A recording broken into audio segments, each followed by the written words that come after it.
guys got on a bit of a run at the Brownlow last night. Did you think any of the guys were in for a sneaky chance there for a little bit? I was glad to see a number of them up the top there for quite a while. I think that's a good sign, to have it shared early on. I think that was good.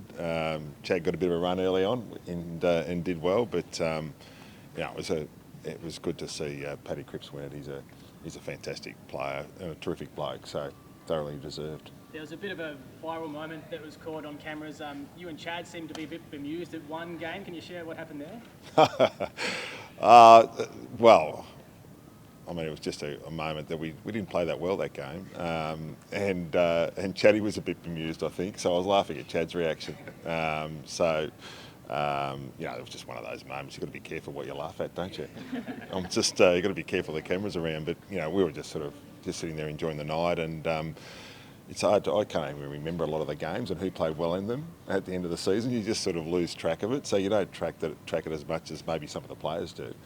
I was just reacting to what Chad was laughing at. For all your grand final experience, good and bad, what have you learned about making sure the players are at their peak on Saturday? Just about narrowing your focus, and it's important. There's a lot goes on obviously this week, and it's great to be a part of, and it's fantastic.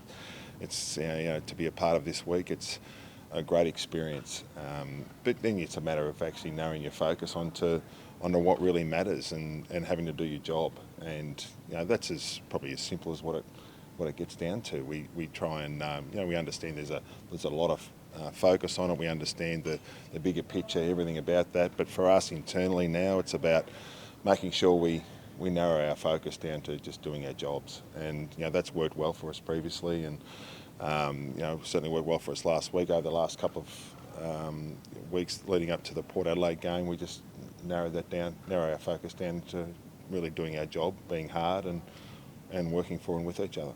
Do you mention 2022 at all? Not really. I mean, it's just, I don't have to. The players were there. They understood it. We learned a lot out of that game. I think in the end, that particular game, Geelong were the most experienced team that's ever played in a grand final. They had an enormous amount of experience. We're gaining experience in that. You learn a bit out of that, and we'll learn more about ourselves this week. I mean, you're just always learning. Whether you're a coach or a player, regardless of what game it is, you always go in with an open mind and understand that you're always going to learn a little bit about yourselves, and you take a little bit out of that into the future, and that's always been the case, and that's always what we'll do. It was the first grand final, though, for a lot of the players in 2022. Do you think they'll be better for that experience when they walk on the MCG on Saturday? Well, I think that's part of learning, isn't it? It's part of that. Part of the experience is what your controllables are, I guess, and where you need to direct your attention to, because there's a lot going on this week, and you just need to direct your attention down to what you need to do. And we've got to train tomorrow and prepare, look at the opposition and prepare as best we can, and get all the other things out of the way early in the week, which we've tried to do. Then we need to narrow our focus down tomorrow into what the opposition do really well, and what we need to do to counteract that. So that's an important part of the whole process. John, you just said there is a lot going on this week. On Sunday morning, Isaac said he feels like grand final week, though, is a bit easier because he's done it a couple of times. He knows what to expect. Does it get easier as a coach? I think you understand that it is a different week, and you have to lean into that and enjoy that part of it. It's a different week, but it's really about enjoying the process. It's enjoying the fact that after the game you come here with the family and you know what the next few days are looking like. You plan the week out with the staff and the players, and then you get to work. It's just about understanding what that is, and whether you're a player or a coach, that you've been on that journey before, you understand what's in front of you, and then it's just about making sure that that when the time's right, which is more about tomorrow in particular, narrowing our focus down to what we need to do to get our jobs done. John, how is Logan and Callum going to training tomorrow? Yeah, Logan's pretty good. He was really good today. We expect him to be able to get through training tomorrow and be right to play. He looked good today, which is terrific. Callum will train flat out tomorrow. That's the plan. So he'll turn up tomorrow and train at absolute 100% intensity. See how we go. Are you confident he'll be able to get up? Have you talked about that with him? We've obviously a good relationship with Cal, and speak to him about a number of things all the time, about his role for this week, whether he plays or not, and making sure that he gives himself a chance tomorrow, which he's going to give himself in every possible chance. He trained yesterday, trained really well. That was a good sign. So we'll see how he goes tomorrow. The aim is to go out there and train 100%. Does what happened with Sam Reid in 2022 factor into your decision making at all when it comes to Callum Mills? Oh, you always learn, and I guess one of those things is to make sure you train 100%. Get through training and train flat out, and that's one of the things you learn. But that's one of the stories, I guess. In 2012 we played Teddy Richards, and he didn't really walk all week. He had a crook ankle, and we thought, how about playing you on Lance Franklin in the grand final, and he got through okay. So those are the stories that don't get talked about. I'm sure in Brisbane this week there'll be different things, there'll be different discussions, there'll be similar discussions as what we're having. Those discussions happen every week. Obviously there's a bit more outside attention to it, but those decisions and discussions happen every week, no matter what round it is. And in the end, you've just got to make the right decision for what you think is required at the time, and when we get all the facts in front of us, we'll make that call. Luke Parker's the one guy left from that 2012 team who's going to be playing this weekend, and I think equals the record for the most grand finals by a Swan. How important is his experience and that premiership winning experience going to be this week?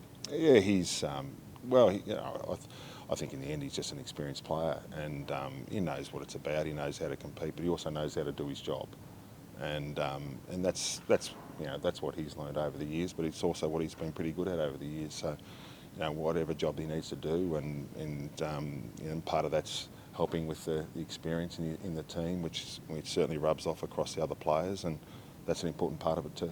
He said he's learned a lot this year, just the trials and tribulations that he's been through. What have you learned about him as a player? Probably nothing I didn't know already, which was he's pretty resilient and he's hard, and he turns up and trains hard and prepares himself really well, and competes hard on match day. So he's probably only had I think if you look back on it, he's really only had a couple of little injuries over the journey up until this year. So this year's been a bit more of a challenging year, but he's had a pretty good run until now. But he's experienced. He knows what's about. He trains hard. He prepares really well, and that's what he's done again. Defensively, it was obviously a really strong performance against Port Adelaide from, I guess, the whole kind of back six, back seven or so. In terms of some of those guys, I mean, when you reflect on the Tom McCarter and Nick Blake, guys who started forward that you've moved back as well, what have you seen in their development to become really one of the best defensive groups in the competition? It's interesting, isn't it? It's not unusual, I guess, to see the forwards go back and do pretty well, and that's been the case for a number of teams over the years, and we've been able to do that. And importantly, you've got to be able to be competitive, and you've got to be athletic. Those guys have got those attributes, and they've played a bit of footy together now, so which is really important. That would be a real challenge for us on the weekend against a talented forward group, but we've got to make sure that in our midfield, we play a team that's very good in clearances, for instance, and they get ground position from those clearances, so we'll have to be very good around there to help our defence. And so it's about our back six, our back seven, but also it's about our midfield group helping put the pressure on further up the ground. No Oscar McInerney, at least from everything we've been told this week after his injuries last weekend. Is that something you really analyse and go, okay, how can Brodie try and get on top against a guy if it's Darcy Ford, who maybe hasn't played a lot this year? Yeah, of course. Well, I guess we'll have to wait until it's absolutely 100% confirmed. It's obviously a tough one, as I've said before. All teams every week have these decisions to make. It's not unusual. It just gets a bit more of a focus on grand final time. But we'll have a look at. It's a bit hard, and we haven't quite finalised our team yet. Selecting Brisbane's teams might be a bit hard for me, but we'll have a look at their options that they'll bring in, obviously, and Coxie and our rucks will do a fair bit of work on that, and hopefully prepare as best we can. John, what's Emma Murray brought to your footy program this year? She's revered at Richmond for what she did under Damien Hardwick. What's she added to your club?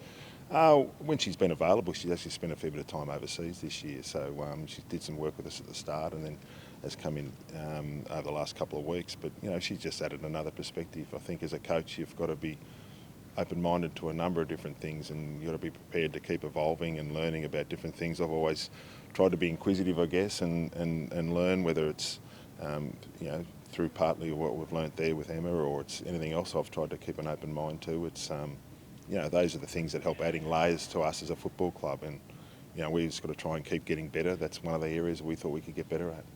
John, what did you learn your fifth grand final about coaching on grand final day? Is there anything different in the box, be it managing your assistants, the enormity of the occasion that you've learned over the years for this day? Usually a lot of it gets back to the week and managing your week and where your attention gets drawn to, and I think that's the most important thing.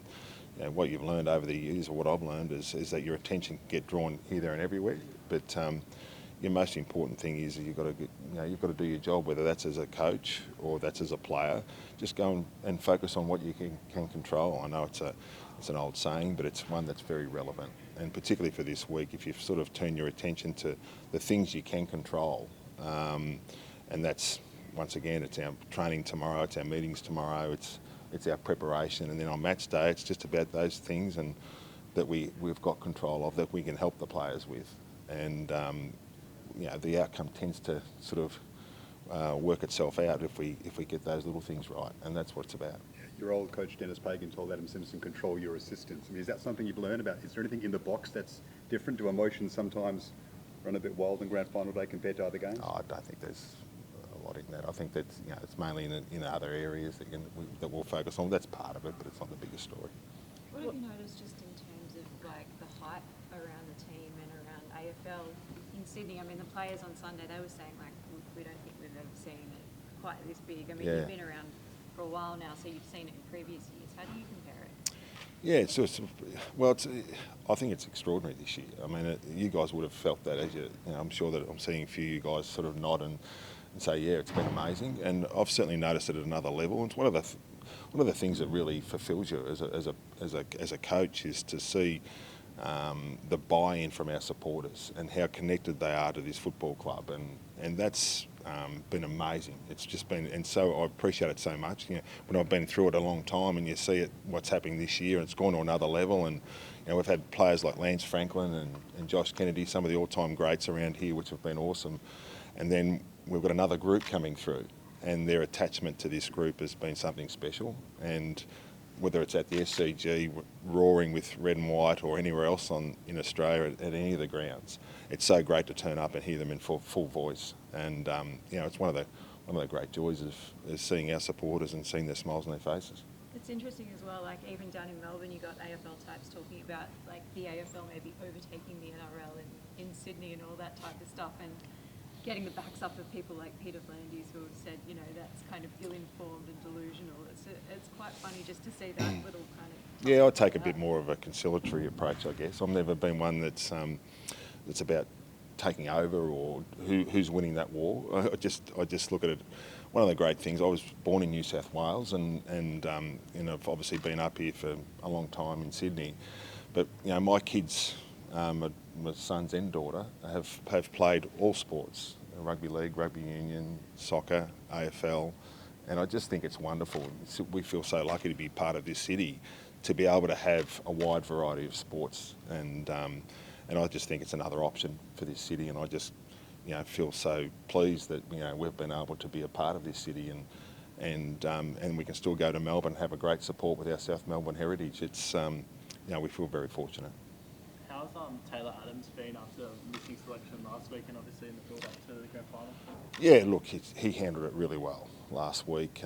We understand and that those things are tough, and once again, every year there's different storylines, and there's certainly some with Brisbane that are very similar.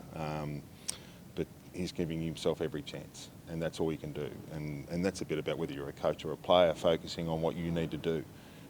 Don't get caught up too much in the story, other than try and turn your attention to what he can do, which is train well. He was in here this morning, he got treatment, he was training, he did a really good job this morning, he'll do a good job tomorrow. We know he's experienced, we know if needed that he can help us, and that's all he needs to focus on is what he can do, and his preparation's been outstanding.